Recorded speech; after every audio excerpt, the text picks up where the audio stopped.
She smiled at everyone. She worked tirelessly in church. People called her a virtuous woman. Then she turned around and locked us in a room to suffer in silence. This is the story of three sisters, whose mother died too soon, leaving them under the care of a man too weak to protect them, and a stepmother whose smile could fool a village, but whose cruelty thrived in secret. In this folk tale of abuse, betrayal, and the resilience of the human spirit, the girls' lives were turned upside down by a woman who raised her own children with love while enslaving her husband's kids. From silent suffering and unimaginable pain to the courage of a neighbor who refused to look away, their journey will make your heart ache, your eyes tear up, and your spirit rise. Welcome to Afritales by Sophyjay, where every story takes you on a journey through betrayal, destiny, and raw emotion across Africa. Watch closely, share your thoughts in the comments, and subscribe. You won't believe how this tale unfolds. The house had not always been a place of fear. There was a time when laughter lived in its walls, when the scent of warm food drifted through the rooms at sunset, and when Misheal, Favour, and Miracle slept without flinching at the sound of footsteps. Their mother was the center of that world, a gentle woman with a voice that softened arguments and hands that stitched love into every routine. She sang while cooking, prayed over homework, and kissed scraped knees like they were sacred wounds. When sickness came, it came quietly at first, a tiredness that refused to leave, then hospital visits that stretched longer than promised. Cancer did not announce itself with cruelty. It crept in, patient and unforgiving. By the time the girls understood that something was truly wrong, their mother had grown thin, her smile brave but exhausted. She fought for 3 years after the birth of her youngest, fighting not because she believed she would win, but because she could not bear the thought of leaving her daughters unguarded. The day she died, the house did not collapse, it hollowed. People came with condolences and prayers, filling the rooms with voices that promised strength and vanished just as quickly. When the last chair was returned and the final tear dried, Misheal, Favour, and Miracle were left staring at a future that felt too wide and too cold. Their father, Mr. Christopher, stood among them, grieving in silence, a man split between love and loss, trying to be both mother and father while quietly failing at both. Mr. Christopher was not a cruel man. That truth would later make everything more complicated. He was a secondary school teacher, respected by colleagues, known for patience in the classroom and humility in public. Outside teaching, he worked as an architect, traveling often to design buildings for clients who praised his skill and paid him well enough to keep the household afloat. But grief has a way of exposing weaknesses that routine once hid. At home, he struggled with the chaos of Misheal, Favour, and Miracle, with braiding hair he did not know how to braid, with emotions he had never learned to name. He loved his daughters deeply, but love without courage is a fragile shield. Nights stretched long, loneliness pressed heavy, and the house that once echoed with his wife's voice now felt too quiet. When Veronica entered his life, she arrived with sympathy that felt like relief. She listened, she nodded, she prayed with him. She spoke of structure, of discipline, of helping him raise the girls properly. She had 2 children of her own and carried herself with confidence that suggested experience. To the community, she looked like an answer to prayer. To Mr. Christopher, she felt like a lifeline. He did not see the urgency in her eyes, the subtle resentment when Mitchell, Favour, and Miracle mentioned their mother, the way her smile stiffened when attention drifted away from her. Loneliness rushed him forward where wisdom begged him to slow down. When he married her, he told himself he was rebuilding a family. He did not realize he was handing his children over to a storm disguised as shelter. At first, nothing seemed wrong. Veronica settled into the house with efficiency that impressed neighbors and church members alike. She woke early, prepared meals, organized wardrobes, and walked into church every Sunday with a Bible pressed to her chest and a smile that earned approving nods. Her children were well-fed, neatly dressed, and openly adored. Mr. Christopher watched this order with relief, convincing himself that stability had finally returned. But homes reveal their truth when doors close. Small things began to shift. Rules that applied only to the girls, chores that multiplied without explanation, meals served late or not at all. Veronica spoke softly when correcting her own children, harshly when addressing Christopher's daughters. The difference was subtle enough to deny, sharp enough to feel. When the girls tried to explain, their words tangled in fear. Veronica was always prepared with an alternative story. Accidents, stubbornness, exaggeration. Mr. Christopher, exhausted from travel and eager for peace, accepted her explanations too quickly. Each time he chose silence, something in the girls learned to retreat. They learned to read moods, to anticipate danger, to survive by being invisible. Outside, Veronica's reputation grew. Inside, childhood shrank. The house did not erupt into violence overnight. It slid there, inch by inch, until cruelty felt routine and kindness felt like a rumor from another life. And through it all, the girls waited. Waited for their father to notice. Waited for rescue. Waited for the memory of their mother's protection to somehow return. By the time the neighborhood began to sense that something was wrong, the girls had already mastered the art of endurance. They walked with their heads lowered, spoke only when spoken to, and flinched at raised voices. The youngest, Miracle, clutched memories she barely understood. The middle, Favour, learned to shield the others, and the eldest, Misheal, carried guilt she did not deserve. Their father traveled more, believing provision was protection, unaware that absence had become permission. Veronica's authority grew unchecked, her confidence fueled by the knowledge that no one was truly watching. Yet even in houses ruled by fear, sound travels. A cry muffled too late, a bruise hidden too poorly, a silence that lingered too long. These things have a way of calling witnesses. Somewhere beyond the walls of that home, a neighbor began to notice patterns that did not add up. But before that courage would rise, before justice would even find its footing, the girls would endure more than any child should, carrying pain quietly because they had been taught that speaking only made things worse. This chapter of their lives did not begin with screams. It began with grief, neglect, and a choice. A father's choice to look away, and a stepmother's choice to rule through fear. And as the house settled into its new, dangerous rhythm, one truth became unavoidable. The worst was still ahead. Veronica arrived in the Christopher household like a breath of fresh air, or at least that was what the neighbors, church members, and even Mr. Christopher believed. She carried herself with effortless grace, her smile warm enough to melt suspicion, and her eyes sparkling with what seemed like genuine kindness. Every step she took, every gesture she made, was measured to perfection. She cooked, cleaned, prayed, and organized with a precision that made the house seem suddenly manageable. Her own children thrived under her watch, their hair always neat, their uniforms pressed, their meals abundant. To the casual observer, Veronica was the ideal stepmother, the answer to a grieving father's prayers, a woman who could restore stability to a fractured family. She attended church diligently, carrying a Bible to every service, her voice joining the choir in harmony that resonated throughout the sanctuary. Everyone saw her devotion and nodded in approval. They whispered about her tireless work ethic, her gentle patience with her own children, and the respect she commanded without ever raising her voice. To them, she was flawless. But homes have secrets, and walls remember things that the world cannot see. Behind closed doors, a different Veronica ruled, a version of herself so cold, so precise in cruelty, that only the walls and the girls who lived in terror bore witness. At first, the distinctions were subtle, almost invisible. Misheal, the eldest, noticed small differences in treatment but did not fully understand them. Favour sensed tension and learned quickly to move quietly, speak softly, and keep her feelings locked away. Little Miracle clung to her sisters, her wide, innocent eyes sensing danger she could not name. The first rule in Veronica's hidden kingdom was obedience. The second was invisibility.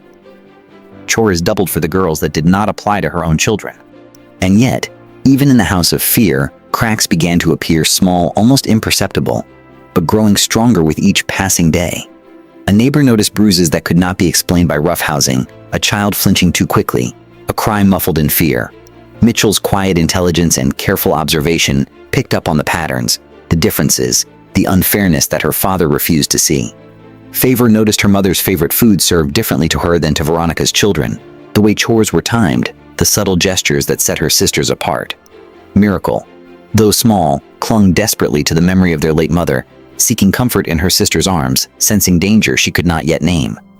These small details accumulated into a truth that could not be ignored. The woman who smiled at everyone, who worked tirelessly in church, who seemed perfect to the outside world, was not who she appeared to be. She was a ruler of fear, a master manipulator, and a creator of pain so subtle that even Mr. Christopher failed to see it. And as the days passed, The contrast between the two faces of Veronica grew sharper, more terrifying, more impossible to ignore. Veronica's brilliance in hiding her cruelty made the girls' lives feel like a constant battle with shadows. Every step, every movement, every word had to be measured. One misstep could bring punishment that left both visible and invisible scars. She had an uncanny ability to appear sweet, loving, and patient whenever anyone else came into view, neighbors, relatives, church members, while turning into a tyrant in private. Misheal, who had always been brave and outspoken, found herself silenced, carrying the weight of protecting her sisters. Favour, bright and sensitive, internalized fear as a way of survival. Little Miracle, still too young to understand, learned to cry silently and cling to her sisters for safety. Every day was a test, every interaction a trap. Veronica's children flourished, oblivious to the suffering inflicted on the other three, their laughter a cruel reminder of what the girls were denied. Mr. Christopher remained blind, or perhaps unwilling to see, swept away by relief that someone was helping him manage his children, unaware that his daughters were being quietly enslaved. Yet, even in the depths of their suffering, small sparks of resistance and hope began to flicker. The recognition that their misery was not their fault, the understanding that someone outside the house might eventually see the truth, and the faint, stubborn belief that one day, justice might arrive. But, for now, the girls endured, hiding in plain sight, surviving behind walls that held secrets too dark for anyone to imagine, trapped under the gaze of a woman who had mastered the art of smiling while inflicting terror. The first strike was subtle, almost imperceptible. A slap across the hand for spilling water, a harsh whisper when the girls hesitated, an angry glance that froze them in place. Mitchell clenched her fists, trying to swallow the sting, trying to convince herself it was only a mistake, that it would not happen again. Favour hid behind her older sister, her small shoulders trembling with anticipation, the memory of yesterday's punishment still raw. Little Miracle, too young to understand fully, yelped softly, her tiny body curled into a defensive ball as the air thickened with tension. Veronica's punishments were never arbitrary. They were lessons in fear, methodically administered to teach obedience through terror. She ensured the girls learned that silence, compliance, and invisibility were the only ways to survive in a home that outwardly appeared calm, orderly, and blessed. Outside, the world continued without suspicion. Neighbors saw a mother who adored her own children, who managed a household with grace, who smiled and waved and attended church faithfully. Inside, the girls counted their bruises, measured their pain, and prayed that someone, anyone, would intervene before the shadows grew too dark. The cruelty escalated gradually, evolving from words and slaps into instruments of lasting injury. A razor blade pressed lightly across Misheal's lip left a scar that would forever remind her of what it meant to speak up, to stumble, to be noticed. Favour's small ear bore a fresh cut from a careless flick, a punishment for failing to complete her chores quickly enough, though the task had been impossible. Little Miracle screamed once when hot food spilled across her skin, the burn leaving a stinging mark that would never fully fade. Each incident was calculated, deliberate, and designed to instill fear while leaving just enough subtlety to deny wrongdoing to outsiders. Veronica thrived in her dual reality, a saint to the world, a tormentor at home. Mr. Christopher, unaware or unwilling to confront the truth, continued to trust the woman he believed was saving his family, never imagining that the safety he thought she provided was a cage. Misheal, growing fast for her age, carried the silent burden of watching her sisters suffer, learning to anticipate each cruel act and absorb as much of it as she could herself. Favour learned to swallow her fear, muting sobs that threatened to escape, while Little Miracle adapted instinctively, curling into corners and holding tightly to the only thing she could trust, her sister's arms. The house became a battlefield where innocence clashed with cruelty, and every day the girls woke to fight for survival. Veronica's strategies were as creative as they were cruel. Food thrown on the floor became punishment if refused. Hot irons and burning objects were wielded not in rage, but with a calculated calm, a teaching tool to instill obedience. She bit, scratched, and inflicted injuries in ways that would leave lasting physical and psychological scars. Every act was executed with a cold precision, each designed to break the girl's spirits while maintaining her outward image. Misheal became an expert at hiding injuries with long sleeves, scarves, and smiles that mimicked the ones Veronica showed the world. Favour learned to walk and speak lightly, never attracting attention, while Miracle's innocent eyes turned wary and calculating, watching for signs of an approaching storm. Even the smallest misstep, whispering too loudly, asking a question, looking at Veronica in defiance, could spark hours of torment, yet the world outside continued to see a devoted stepmother tending to her children, a man trying to manage 3 girls with the help of someone he trusted. Each day, the girls became more resilient, yet the fear never left. Every moment in the house reminded them that home could be a prison, that love could be conditional, and that survival required cunning, silence, and the hope that someone somewhere would notice.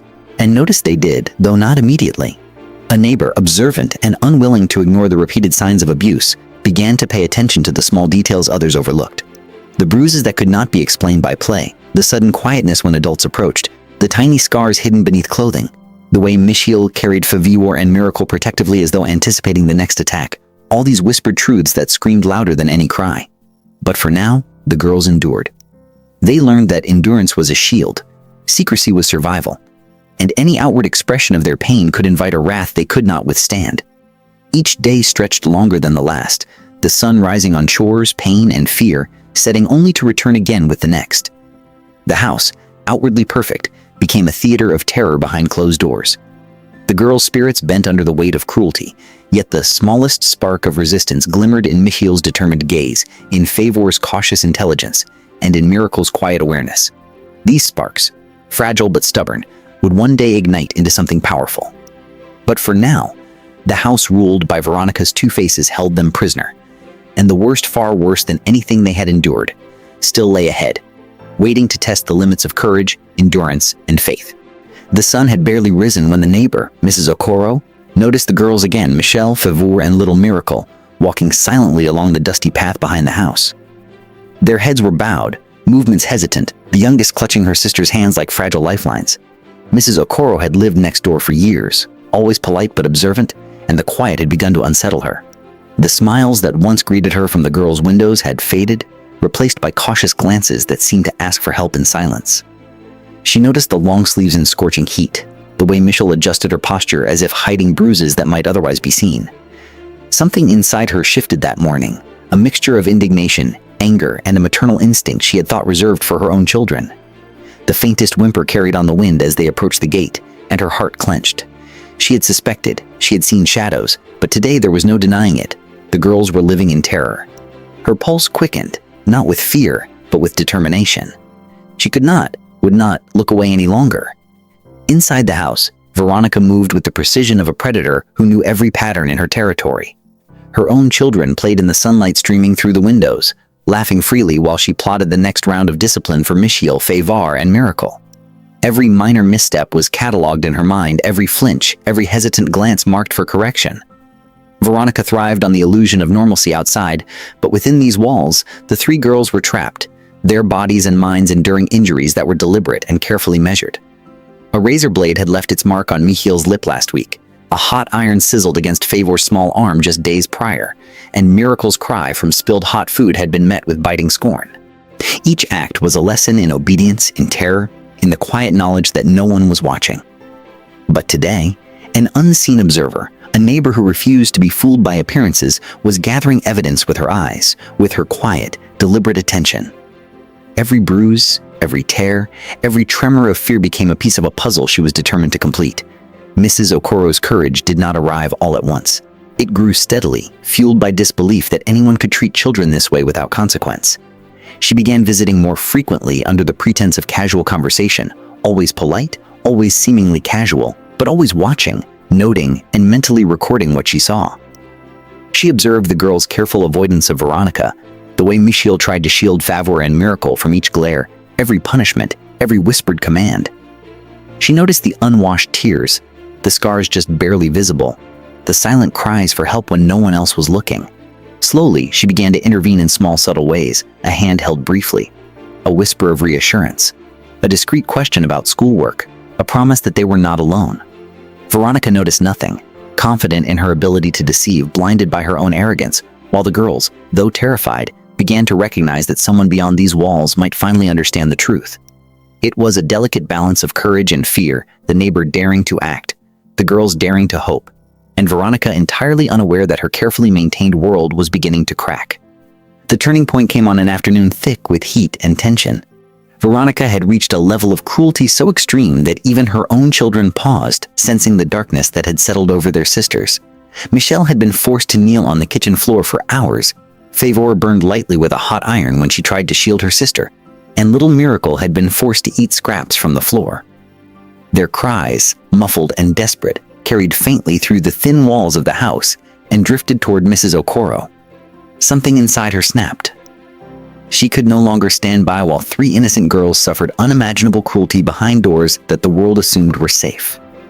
With deliberate calm, she called the police, reporting the abuse she had long suspected, but now had confirmation of.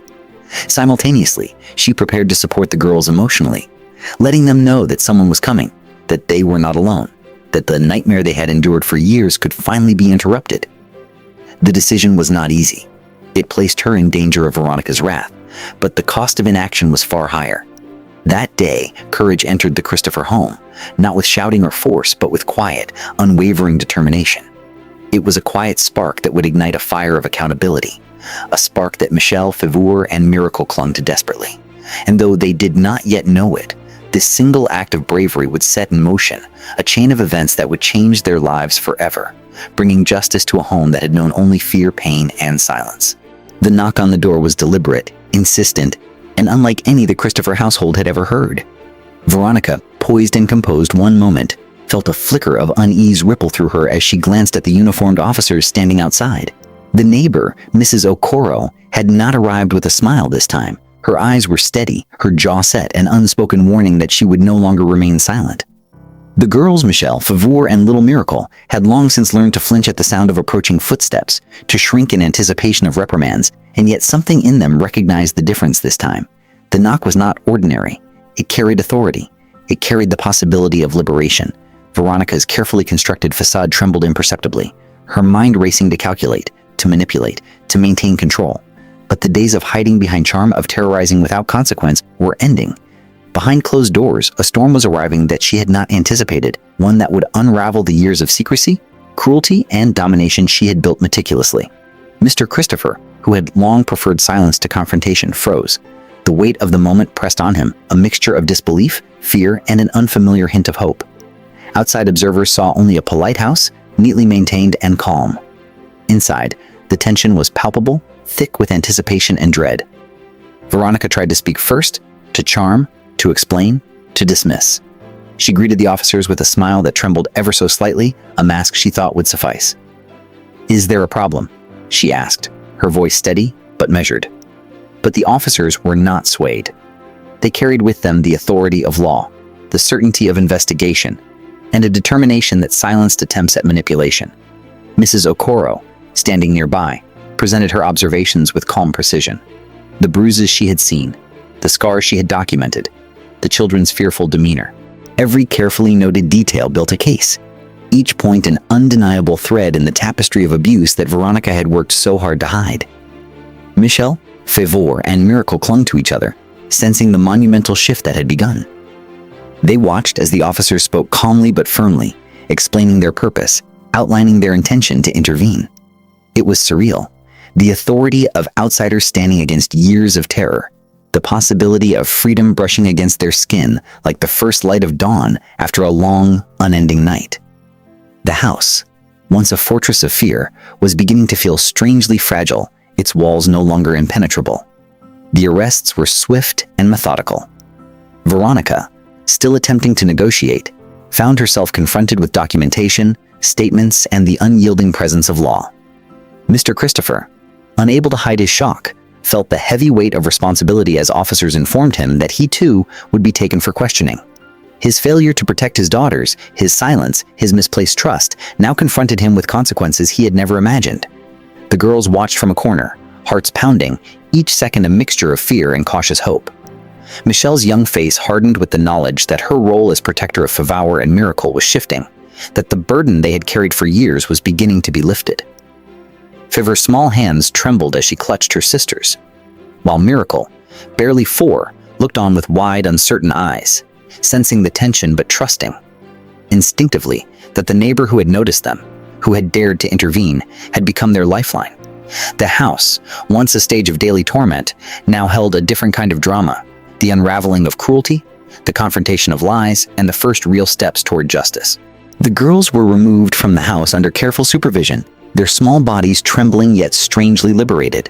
The journey to safety was surreal, the realization that the outside world could be kind, protective, and just clashing violently with years of conditioned fear.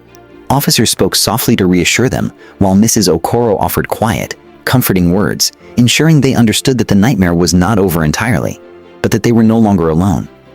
Each step outside the walls of the house felt like breaking invisible chains, a reclamation of space, of air, of freedom that had been denied to them for years.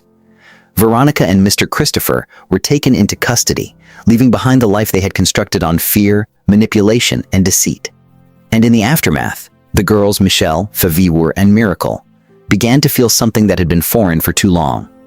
Hope. A hope nurtured by courage, observation, and intervention. A hope that would grow as they were placed under the care of someone who saw their worth, their innocence, and the right to live without terror. It was the first day of a new chapter, one in which the girls could begin to heal, to reclaim their childhood, and to understand that silence had been broken, cruelty had been confronted, and justice, at last, was beginning its course. The Reverend Sister's house smelled of incense, fresh laundry, and something softer, gentler, a kind of warmth that Misheal, Favour, and little Miracle had not known existed in years. It was quiet, but not in the way that made them flinch.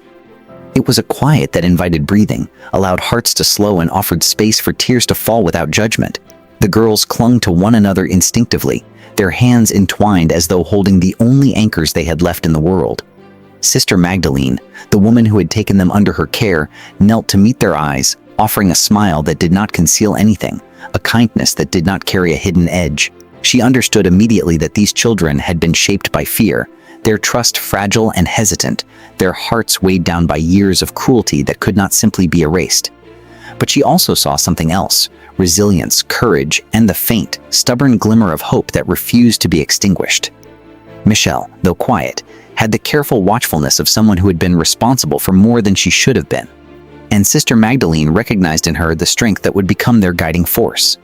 Favour's timid but alert nature hinted at intelligence and sensitivity waiting to bloom, and Miracle's innocence, though scarred, shone like a tiny candle flickering in a vast, dark room. The first days were slow, tentative, filled with rituals designed to teach the girls that the world could be safe, that kindness did not carry hidden threats, and that they had a right to exist without fear. Meals were served promptly, clean and abundant, with no hidden punishment for hesitation or refusal. Beds were soft, blankets warm, and for the first time in their lives, the girls slept without the constant vigilance that had been their nightly companion. School routines were reintroduced gradually. Misheal, despite years of suppressed learning due to fear and exhaustion, quickly regained her focus, eager to prove to herself that the world could be learned on her own terms, without terror looming over every lesson. Favour, who had grown quiet and tentative, discovered a joy in reading, her small fingers tracing letters that had once been forbidden spaces in her mind. Little Miracle, guided gently, began to play and laugh freely, her tiny voice filling corners that had long been hollow. Each day brought small victories, a shared smile at breakfast, the sound of unguarded laughter, a question asked aloud without fear of punishment. Sister Magdalene nurtured these moments, understanding that they were the seeds of a life being reclaimed, and she treated every spark of joy as sacred, knowing how easily it could be snuffed out by trauma if not cherished. As weeks turned into months, the girls began to grow, not just physically but emotionally and spiritually. School became more than a routine. It became a sanctuary where they could stretch beyond the shadows that had followed them. Misheal's leadership naturally extended beyond her sisters as she found her voice in classrooms and among peers, cautiously at first, then with increasing confidence. Favour discovered talents in writing and arithmetic, her mind sharp, her curiosity once restrained now flourishing.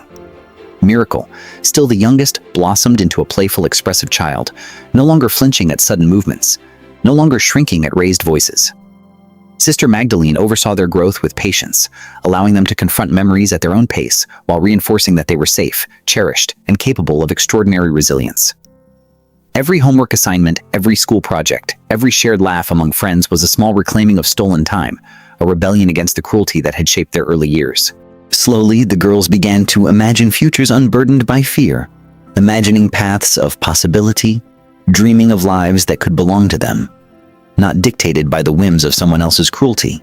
And yet, even as the girls healed, the shadows of the past lingered, subtle and persistent reminders of what they had endured. Nights could bring nightmares that jolted them awake, and mirrors reflected bruises and scars that were permanent marks of survival.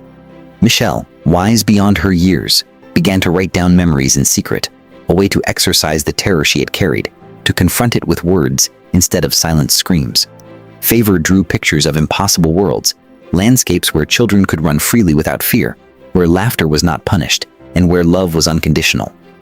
Little Miracle, with her tiny hands, began to express the joy and pain she had never been allowed to voice, building towers with blocks as if constructing a life that could never be taken from her again. Sister Magdalene celebrated these expressions, understanding that recovery was not linear, that trauma could linger, but that resilience was now their foundation. Outside the house, the world moved on, unaware that within these walls, 3 girls were learning to reclaim themselves, to dream, to grow, and to rise from the ashes of a childhood stolen. Misheal, Favour, and Miracle were no longer prisoners, they were students of life, apprentices of hope, and bearers of a courage that would one day defy even the darkest chapters of their past. Each day, each small triumph, reinforced the truth that their story was no longer one of suffering alone, but of survival, healing, and the promise of a future where they could finally flourish. The day Mr. Christopher walked free after 10 long years felt surreal, as if time itself had paused to witness the weight of consequences and the fragile beauty of second chances. Misheal, Favour, and Miracle had grown under the careful guidance of Sister Magdalene, carrying scars both visible and invisible, but with hearts slowly reclaiming their rhythm after years of stolen childhood. The moment he stepped through the church doors, the same doors that had once been a place of shared prayers and fleeting solace, the girls froze. Time seemed to stretch, memories of terror clashing violently with hope.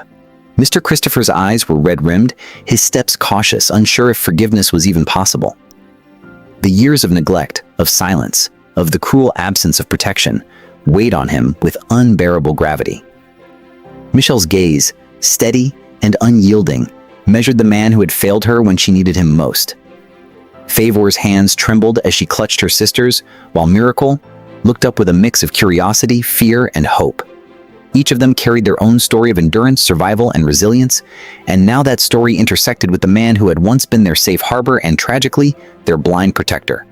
Words were unnecessary at first. The silence stretched, heavy with the weight of unspoken truths. Misheal broke the silence, her voice low but firm. "We are here." Favour and Miracle mirrored her movement, forming a line that symbolized both unity and strength. Mr. Christopher's lips trembled as he tried to speak, but for a moment, no sound came. 10 years of absence, of grief, and of helplessness condensed into a single heartbeat. He reached out tentatively, uncertain if his daughters would respond, uncertain if the years had built an insurmountable wall. But the girls, tempered by pain yet softened by healing, chose to step into the space of reconciliation. Misheal grasped his hand first, her grip both an acknowledgement of past hurt and a conscious decision to move forward. Favour followed, placing her hand over his, and Miracle pressed herself gently against his side, her trust delicate but undeniable. The moment was tender yet powerful, a silent pact that the past would not define the entirety of their lives. Forgiveness was not instantaneous. It was a choice, deliberate and courageous, made by daughters who had endured more than anyone should ever endure, and by a father who had finally recognized the magnitude of his failures. Over the following months, the family navigated a delicate reconstruction of connection, where trust had to be rebuilt brick by brick. Mr. Christopher sought therapy, counsel, and support to understand the depth of his absence and the unintended consequences of inaction. Misheal, whose leadership had been forged in the furnace of survival, became both guide and advocate for her sisters, helping them articulate their feelings, fears, and aspirations. Favour discovered a newfound voice, one that allowed her intelligence and creativity to flourish without the shadow of fear. Miracle, once fragile and hesitant, blossomed into a vibrant, curious, and expressive young lady, her laughter no longer interrupted by anticipatory dread. Sister Magdalene continued to guide them, offering stability, wisdom, and unwavering support, ensuring that the girls' growth was nurtured with compassion and structure.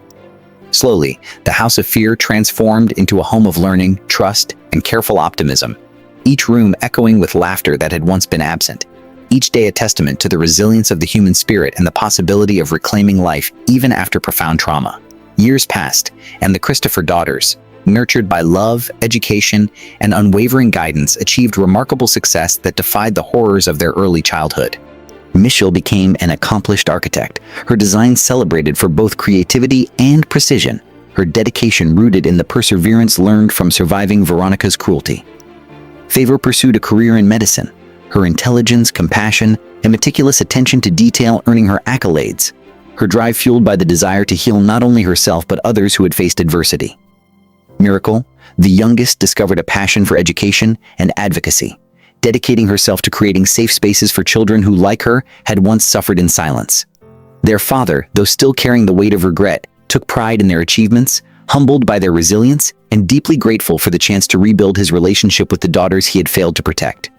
And though the scars of the past never fully vanished, they became symbols of strength, endurance, and the triumph of love and forgiveness over cruelty. Misheal, Favour, and Miracle stood not as victims of a nightmare, but as beacons of hope, living proof that survival, courage, and faith could transform even the darkest chapters into stories of extraordinary resilience. The final lesson of their journey, one that resonated far beyond the walls of their childhood home, was the power of recognition, intervention, and relentless hope. The neighbor who refused to look away, the Reverend Sister who nurtured their recovery, the small acts of courage and patience, they were all threads woven into the tapestry of survival. Veronica remained imprisoned, a grim reminder of the consequences of cruelty. Her two sons could not amount to anything. The first son an addicted smoker and the second son a bus conductor who spends his money on drinks and womanizing. While Mr. Christopher, redeemed by the daughter's forgiveness and his own commitment to change, rebuilt a relationship grounded in honesty, empathy, and love. Misheal, Favour, and Miracle, once shackled by fear, now walked unburdened into a future of their own design, their voices finally free, their laughter unrestrained, their hearts strong. Their story, filled with betrayal, terror, resilience, and ultimate triumph, became a testament to the human spirit, to the possibility of healing after trauma, and to the truth that love, whether rediscovered or newly nurtured, can restore what cruelty seeks to destroy. The girls' lives, once defined by shadows, were now illuminated by the light of survival, achievement, and enduring hope, a light that would guide them forever, reminding the world that even in the deepest darkness, courage, forgiveness, and unwavering determination can create a life worth celebrating. To my amazing Afritales family, thank you from the depths of my heart for every view, every comment, every share, and every moment you spend on this channel. Because of you, Afritales by Sophyjay continues to grow as a home for stories of destiny, betrayal, resilience, and triumph, stories that touch hearts across Africa and beyond.